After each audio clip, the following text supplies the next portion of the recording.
distributed remote PI planning.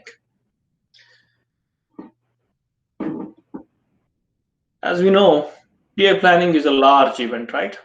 A lot of people, when you are doing this event, the numbers go anywhere from 100 upwards, right? Sometimes it may be 70, 80 people for smaller trains, but more often than not, it is going to be 100 plus people, 150, something around that number. So it's a big event, large event, lot of planning goes into while setting this event, right? A lot of planning goes into it, and more importantly, what comes out of this event is very critical as well. In fact, what comes of this event is going to feed the 150 people that you have for the next 3 months almost. So for a quarter, in fact, right? So you want to spend a good amount of time on planning, executing this event.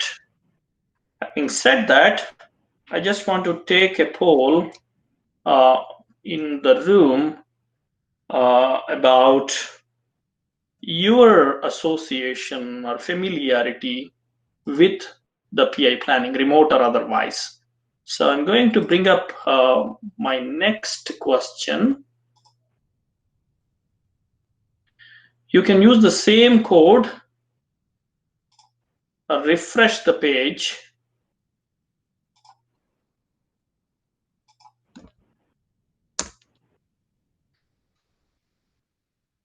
The code is 522109.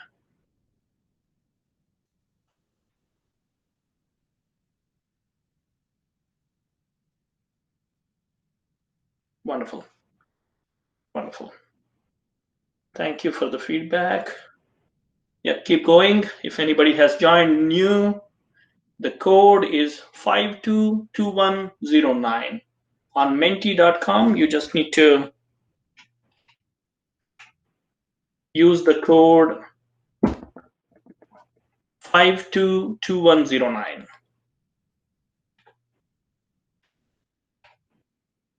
And you will see a question that you can answer. I got 10 answers so far. Thank you for that. This is how we are looking. We got quite a few that have led or facilitated this PI planning session. Wonderful, great. Then we have a few that are going to do this very soon. And somebody, so we have few that have participated in the planning, in the session as well. Some have, many people here have led these sessions or facilitated these sessions. Some took part, and we got a couple that are going to start soon. Wonderful, wonderful. That gives me an idea about like what our audience are today. That's good. Now, let's go back to my slides. So for today, what I'm going to talk about is, the cycle, right? The cycle that I went through, in fact, or people that, that are with me at the client side that I supported. We all went through. So I'm going to bring up a few, experiences. Feel free, to enable your audio. If you want to ask a question in between, you can certainly do that. Feel free to do that as well. I do not have any more questionnaires beyond those two, but feel free to come back. Feel free to ask your questions as we go, or pass on comments as well if you will. So what we are going to talk through today is the journey, as I mentioned, right? Started with skepticism. Skepticism from multiple angles. I will explain what they are. And then we planned on the logistics, tools, then executed the event. And then, of course, had some takeaways, meaning all the teams that participated in the event took back some work. And I think that really um, that really helped me to understand, what this event can do beyond the time of the event itself. We have this typically the 2-day event, but then teams have a lot to do beyond that event, apart from executing their iterations and PI plan and so on and so forth. Right after the event, they need to prepare themselves to get into the PI execution mode as well.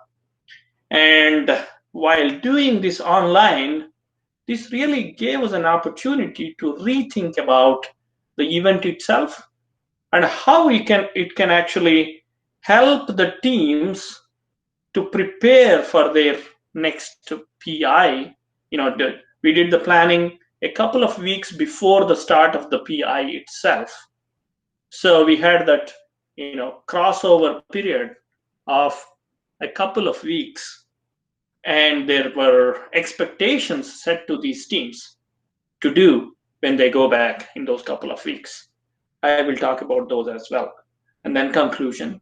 This conclusion, basically about how to conduct this PA planning if I am doing next time. With the lesson that I learned, the learnings that I had, just want to share that as well.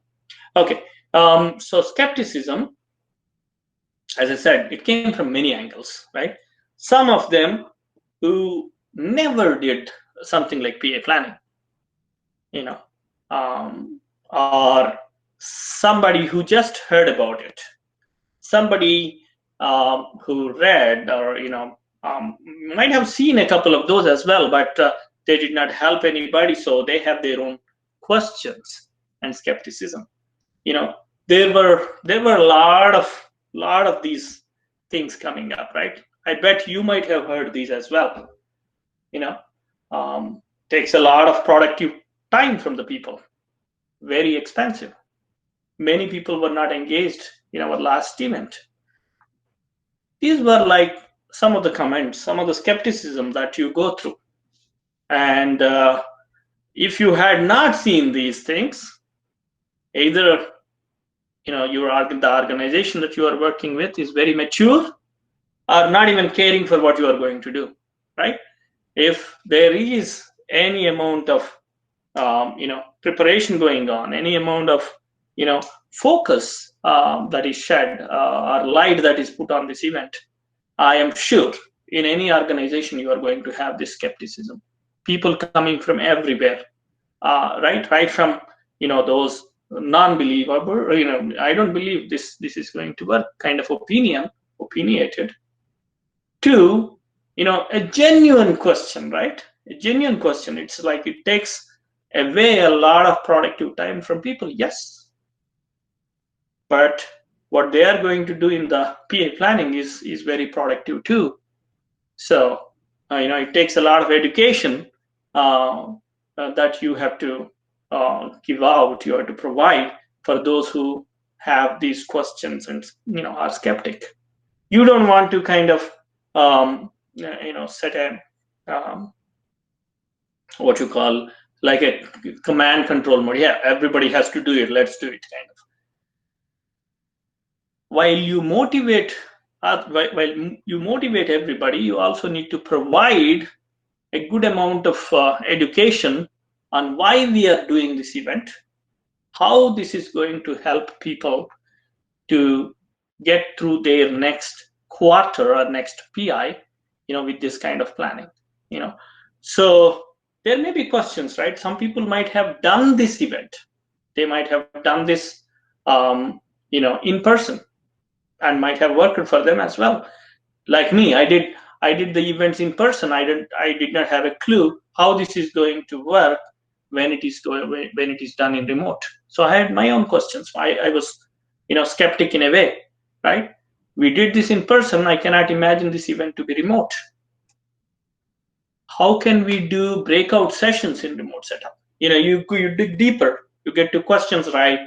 Like, the execution portion, the question, the right questions, in the sense, you're beyond that skepticism. You're now talking about how to do, right? Those could be there. Those will be there. Those are very valid questions, right? What I'm trying to do in this webinar is, I'm not going to talk a lot about the questions like it takes away a lot of productive time, etc., etc., which are coach, you are there as a coach to help answer those questions, no matter how you do this event, either remote or in person, it doesn't matter. So I'm not going to spend much time on about those kind of skeptic questions. Rather, let's see the other part of the questions, which are like, I did this in person. Is this going to be, how does this work in a remote situation? How will we do the breakout sessions? We have teams all across the globe. How will we handle such a thing, right? Um, and most importantly, program board, right? We all know the program boards are those large, stickies, and the lot of yarn stickies. We use all that in a real, in-person PI planning session. Well, that is all going away in a remote sense. What are we going to do now? Can we do these boards electronically? Absolutely, yes, right? So how do we do this? So those could be some genuine questions that you come across, right? I just give a pause here. Anyone, any other questions if you want to bring today for this discussion, please unmute and go ahead with your question.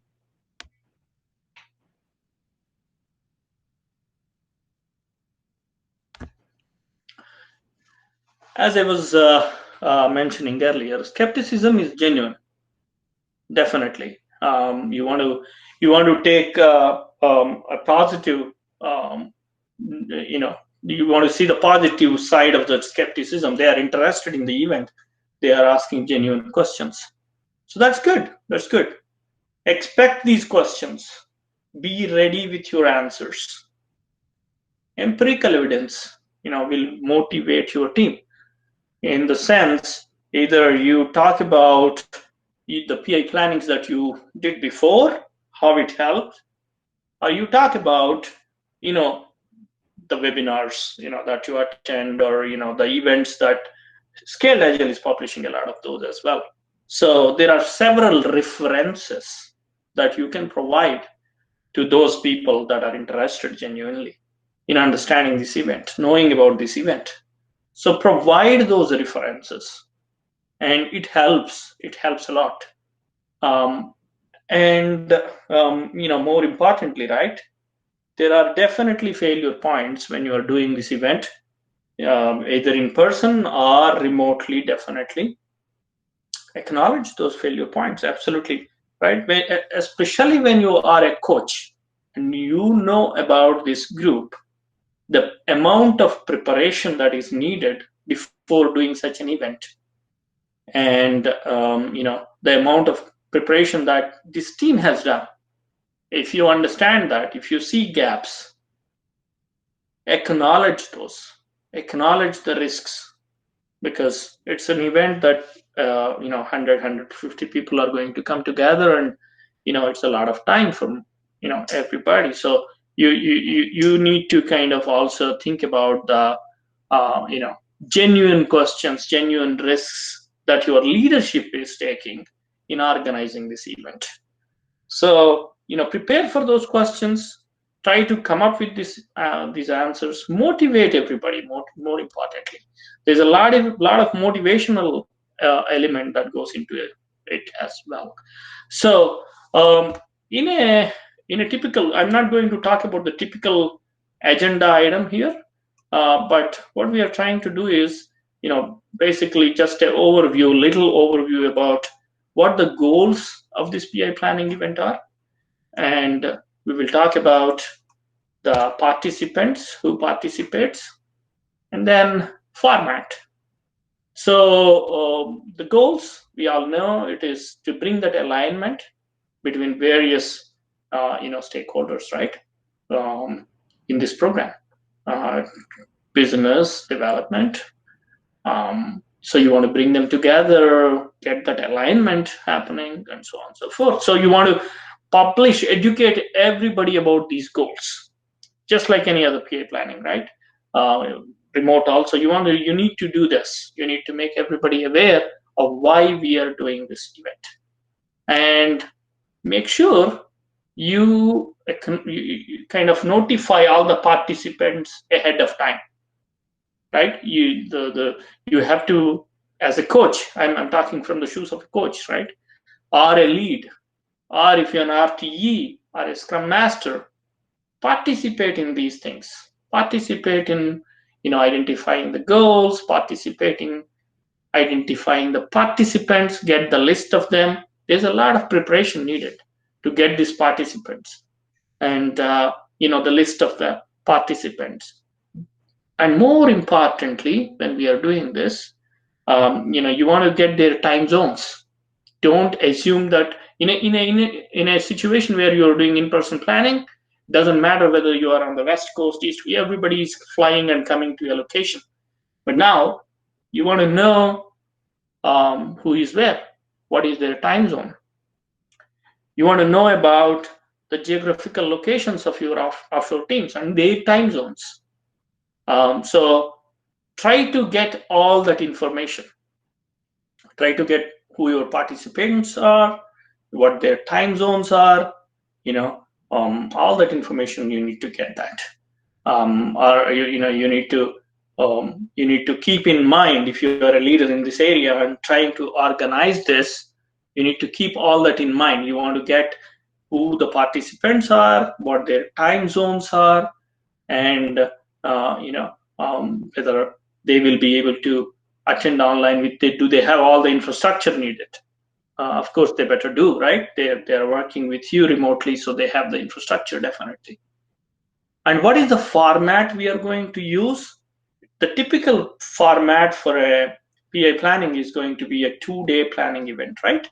In person. But for a distributed scenario, the recommendation is 3 to 4 days, depending on the time zones that you are addressing. In the case of the client that I'm supporting or supported, we had 3 time zones, apart from US time zones. US, I believe there were 2 US time zones within US, but I'm considering that as one. So US, and then we had UK, and then offshore India. So 3 time zones were present, and we did this as a 3-day event instead of 2 days. A 3-day event.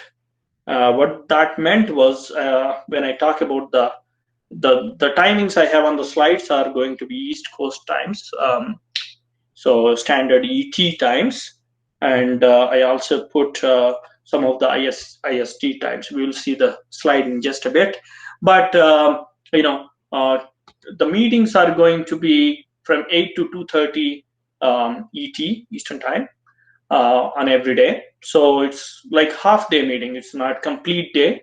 It's a little over a half day. You have a little session if needed beyond the lunch. So it's a little over a half day and going towards going 3 days. So you publish your timings, you publish your dates for the event well ahead of time. Get all those invites ready and so on and so forth. So, and you would also want to kind of prepare this agenda. While doing this agenda, a typical agenda, and you want to consider the time zones here, keeping the half day in mind. The first day is going to look like any typical PI planning first day 1, with your welcome note, business context, roadmap, technology approach, and planning context set by the RTE, right? So the half day, the before lunch, you will go through these things. What it means is there's a lot of preparation in doing this event with this thing. You will have to team up with a lot of people, get the decks ready, make the execs, coach the executives to present what they need to, coach the you know product manager to do what they need to, all that you need to do as a preparation for this, and do this like a half day event. So before the in a half day you will plan a break as well. Before the break, try to get all the exit presentations, everything done, so that your offshore who is staying in the night, right, they're starting this whole thing at 5:30 in the evening. When you are starting at 8 Eastern, their day is already getting over. So keep that in mind and do this half day thing. The first day's exec presentations end, and the offshore leaves for the day. They don't have to stay beyond, right? So your on-site teams will take it from there, do the day one planning, and complete it by, like, say, 2 p.m. Eastern time. And then you just sync up at the end of the day. Some of the scrum masters, what we did was, we did not do a draft plan review on the day one like typically you do in a 2-day event. We did not have a draft plan review on the day one. Instead, what we did is a simple group of scrum masters and product owners. We gathered at the end of the day just to kind of go through how things went on day one, how every team is doing. So that was the day one that we had. I give a pause. Any questions? Any comments?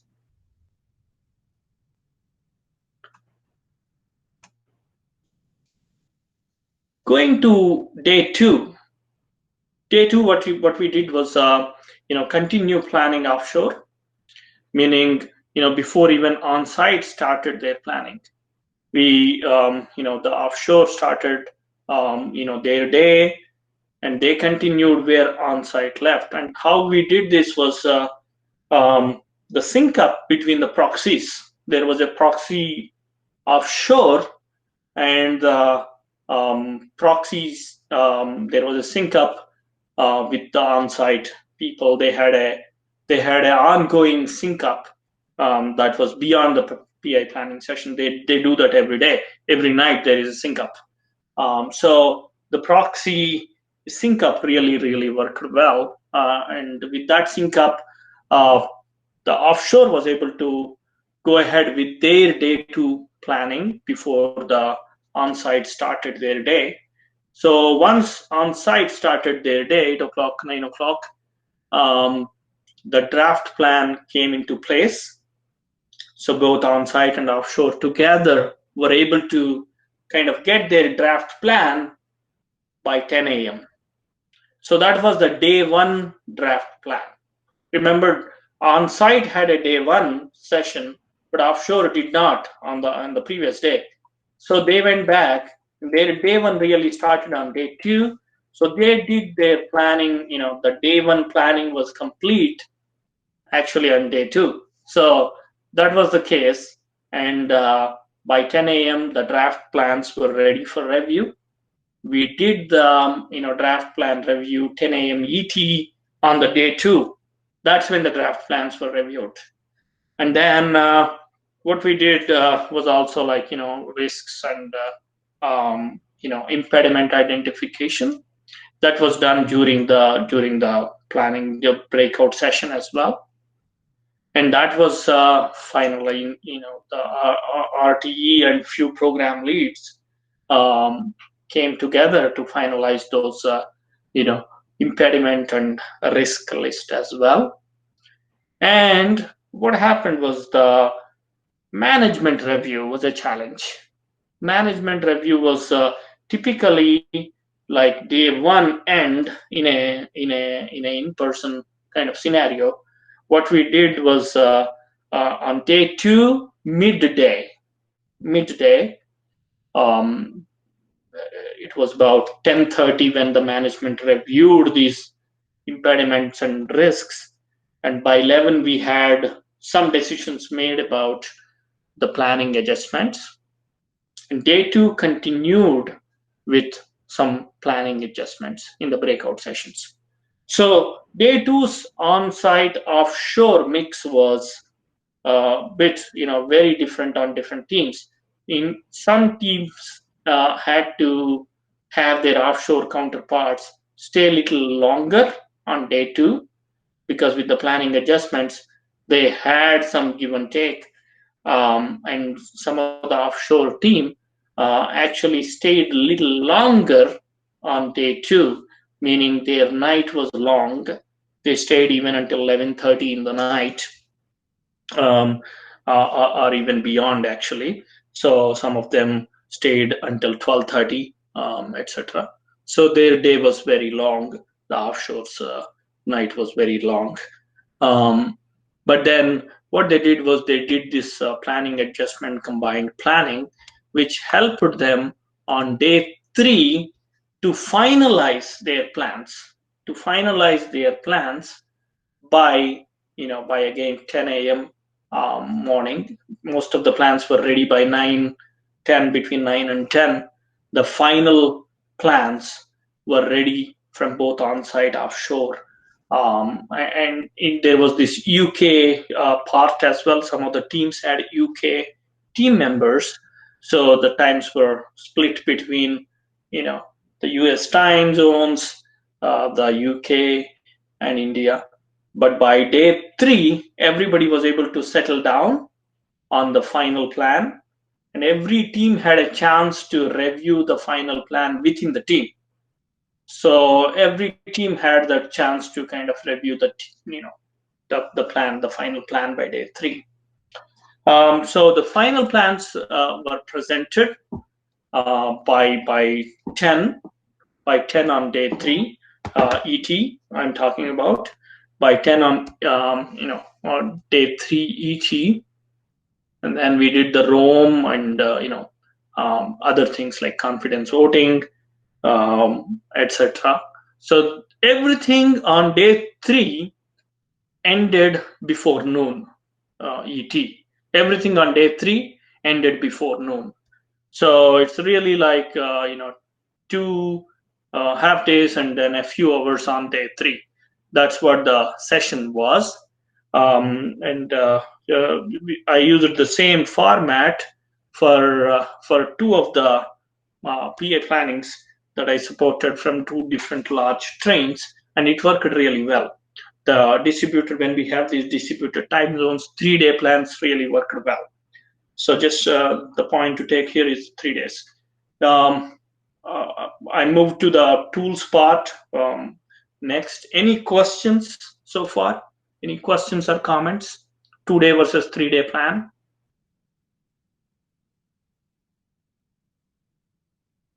Okay. So as we know, I'm really making these simple tools. We definitely need the audio visual tools for this. Everybody is remote. So you choose two things, right? One is your audio visual platform.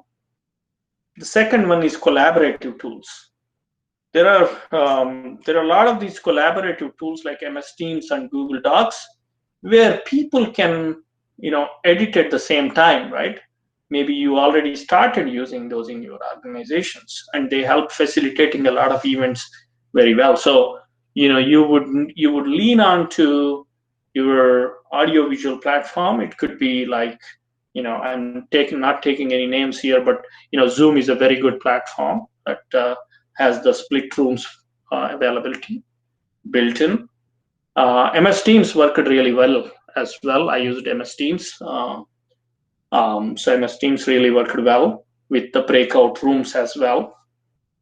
So MS Teams, you plan for those breakout teams. The key here is publishing those meeting links.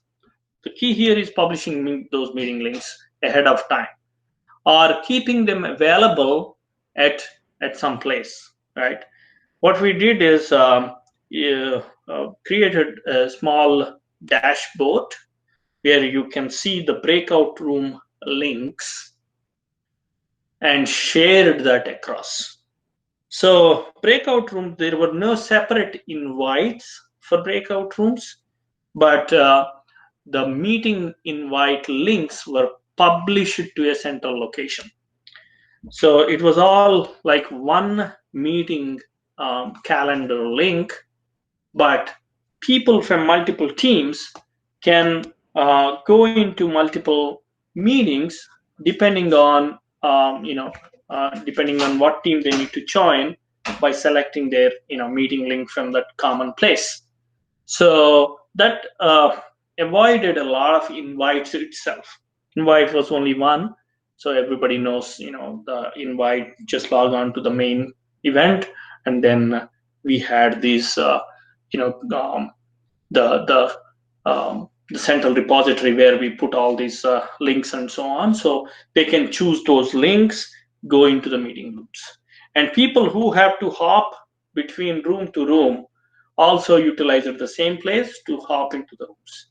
MS Teams was, we used MS Teams. MS Teams worked as a very good tool where you can actually, hop in from one room into the other. The previous room actually, keeps you on hold. So the moment you close your other, breakout, you are back into your original room. So Zoom had a very good, breakout facility as well. You can even set up those breakout sessions within Zoom. So audio visual part is one thing, but then, as I said, the collaborative platform where you can actually share the documents, co-edit the documents, that is also very important. And that platform came to help to prepare our program board. We use simple Excel, no fancy things, no fancy things. Simple Excel was used as the program board. I in fact wanted to bring the template, but I was not able to because of obvious reasons. I cannot transfer any files from my client place and so on and so forth. So I was not able to bring in that template. But we'll see if I can make a replica of the template and can share with this group. I would be happy to do that as well. Please let me know if any of you are looking for like a Excel-based program board template. I can share that with you as well.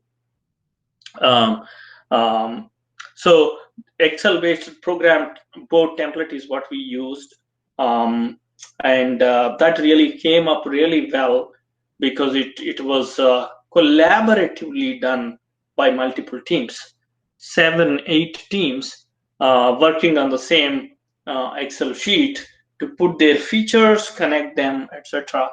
using Excel. It came out as a very good visual tool actually.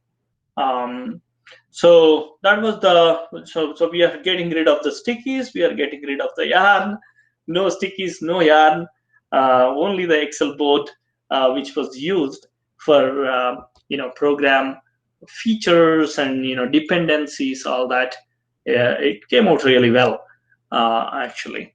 So that was the program board, and every team, what we did was for features, the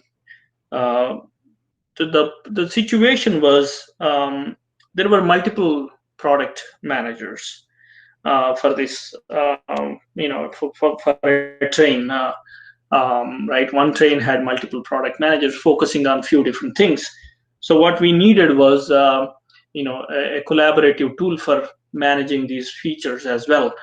We tried using Jira, but it was proving to be a little unfriendly because multiple teams had to share the information. We tried to bring in portfolio for Jira, but there was a lot of education needed in order to kind of use both Jira and portfolio for Jira together. and use that as a live kind of repository for the planning session. That was proving to be like a bit difficult. So we ended up using Excel sheets as well for features. So a collaborative set of Excels for feature descriptions as well.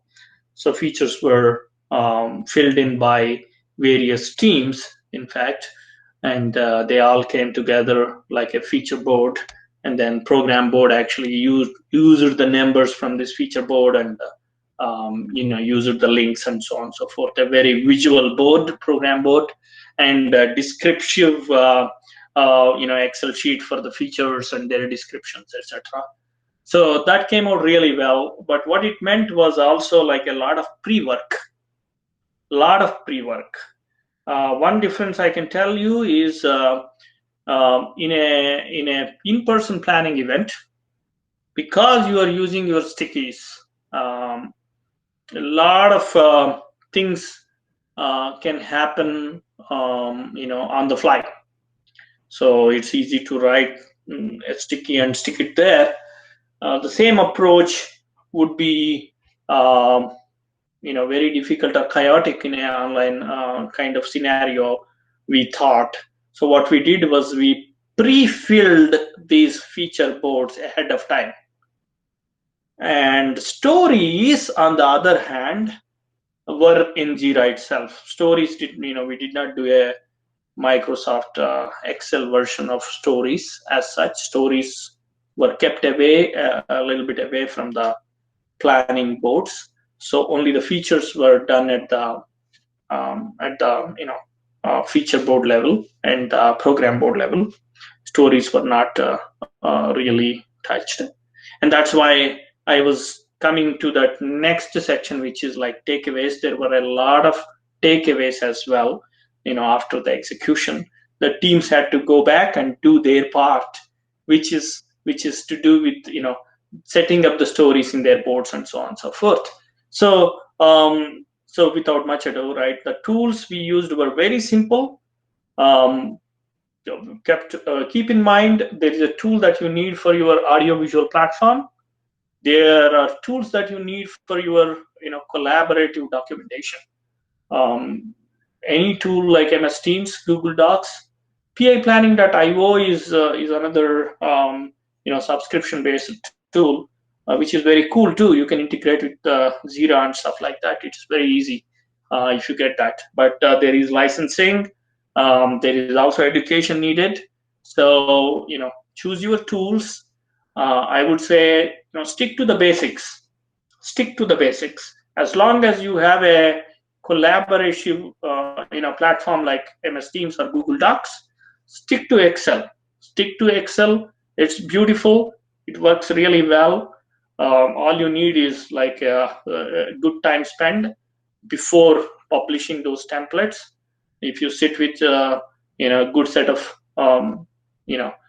Scrum Masters, RTEs, you will create those templates in no time. Believe me, for features, for program board, you can create those templates really easy. Use those simple tools. Don't go fancy. No need to go fancy. Excel is good enough. So that's the tool set that we used. Any questions before I move? Execution wise, again, it's definitely a team effort. Sit together with keep in mind that you need more hands to do the execution. If you are a coach, surely use the help from your RTEs, Scrum Masters, program leaders. Those roles may be farming as well. One of the trains was doing it for the first time. They did not have an RTE role, so it was being filled in. So you definitely need the help from a set of Scrum Masters, some program leaders, and anybody like an aspiring RTE, right? Identify those aspiring RTEs and prepare them along with this event, right? So prepare them, take their help. It's definitely going to be like a group exercise than one person doing everything. So remember, it's a group activity, and form that group of facilitators, RTEs, Scrum Masters, and any program leaders. Product management, right? Product management, you need to work hand in hand with them in preparing the features, and also the presentation materials. Remember, the first day, first half is all presentations from leaders in the organization. So you need to really motivate, the leaders, the execs, to come together with those presentations. There is a lot of coaching needed, on what to present, why this presentation is needed, who the audience are, what kind of time, for this presentation. All those things you need to coach these execs and product managers, especially when you are doing this for the first time. The PI is going to happen for the first time, right? You need to coach them, get those presentations ready.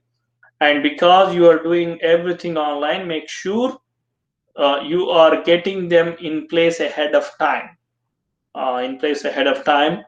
and you are able to have those stored at one place, and one person presenting is always good. What we did is, one of the things we learned was presentation from one person, and people start talking, when somebody is present.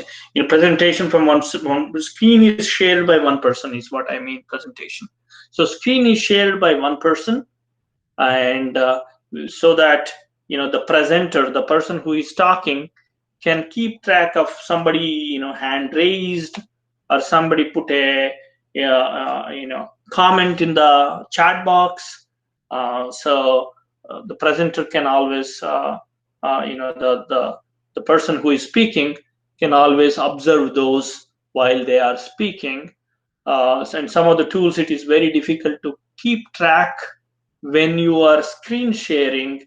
You cannot keep track of raising hands and comments, etc. It's very, very difficult. So allocate one person for screen sharing, so that would really help. That is one thing we learned on the just before this event. So we kind of got all the presentations ahead of time, and had one person screen the share the screen instead of multiple people sharing the screen. So have only one person share the screen for the combined events. And during the breakouts, do the same thing. Every breakout room, make them aware that one person shares the screen, and identify that person. Work with your Scrum Masters, identify that person who shares the screen. So one person always shares the screen instead of multiple people. That way it helps a lot. So again, like any other PA planning event, you need to prepare the teams, you need to motivate everybody in the organization to come together and organize this event. And takeaways, as I mentioned, it's very simple takeaway, very, very simple takeaway: planning. Because what we ended up was planning these features, coming out with the feature board, etc. But then a lot more work the teams had on hand when they left the session, meaning their stories, their storyboards. They did the iteration plannings basing on their very draft level stories. They know they have to go back, they have to refine those stories and get those boards really firmed up. So there was like a lot of takeaways from these teams. Every team had a lot of planning work when they returned back from this event, meaning whether it is to organize their features in a better way, or organize their stories, refine their stories, and really realign them to the sprints and so on and so forth. That was, we gave for both the PA plannings we did, we gave a couple of weeks of time, one sprint, in fact, one sprint of time to refine refine their um, pi iteration boards. They were not finalized, even after the final plan review and confidence voting and so on and so forth. The confidence level was like, yes, we are good with this level of information. We are in alignment with these high level goals what we have, but then we also know that we got some more work to do in order to kind of refine our sprint backlogs for the next immediate 2 sprints or 3 sprints. And so the takeaway for every team was, at least make sure you have a good refined backlog for your next 2 to 3 sprints. 2 to 3 sprints is what your focus is. So when you go back, make sure 3 sprints, 2 minimum, you have a good defined stories and your iteration backlogs slotted for the next 2 sprints. So that was the takeaway. That was the homework with which many teams returned back, and they were able to come out with fine plans for their iteration 1 and iteration 2. At least what that meant was the PO syncs and scrum of scrums during the PI execution portion really have some reference materials to go through, right? PO syncs are really working well after this remote planning session. In fact, I should tell you, PO syncs are really working well because we kind of got used to looking at the feature boards in a very nice way on the tool set that we are using. So the ongoing PO sync meetings, we went back to a very good method of running those PO sync meetings as well, because now we are able to see that collective board all the way through. The physical board was helpful during the event, but it was really a difficulty to kind of go back to that physical board during the PI execution portion. It's not easy to go back and readjust stuff on that physical board, but with the electronic board, what is happening is we are just looking at that board. We are using that on an ongoing basis, and that is becoming a very good discussion tool for ongoing discussions as well. So the planning portion after the event itself is very helpful, and teams actually prepare their backlogs well, and then PO syncs are really working well with this with this mode of operation. So those were the takeaways that I wanted to share. And conclusion again, right? To me personally, I felt the um, the the in-person PI planning event was of course helpful, but with the cost involved, in flying people, bringing people to one site, logistics, hotel bookings, dates, etc., etc., etc., etc. It looked very, very complicated. Whereas the online version of it, the remote version of it, though it is complicated, though there is a lot of preparation that goes into it, though there is a lot of tooling, though there is a lot of other things that are coming in place to make it a successful one. Despite of all these challenges, I felt personally the remote planning session is really, really useful, and it's easy to get a buy-in than an in-person session. In-person session, if you are doing it for the first time, would require a lot of logistical planning. It is almost like you are a travel desk. You are running a travel desk, and lot of logistical elements going to it. you're ordering food and whatnot. All those things are involved in just in organizing a in-person session. Whereas in remote planning session, one thing I always tell about is everybody knows where their bathrooms are. One less worry to you. You don't need to tell them about the facility. Everybody is at the comfort of their own home. So there are certain things I really liked about the remote PI planning session, and it worked really well.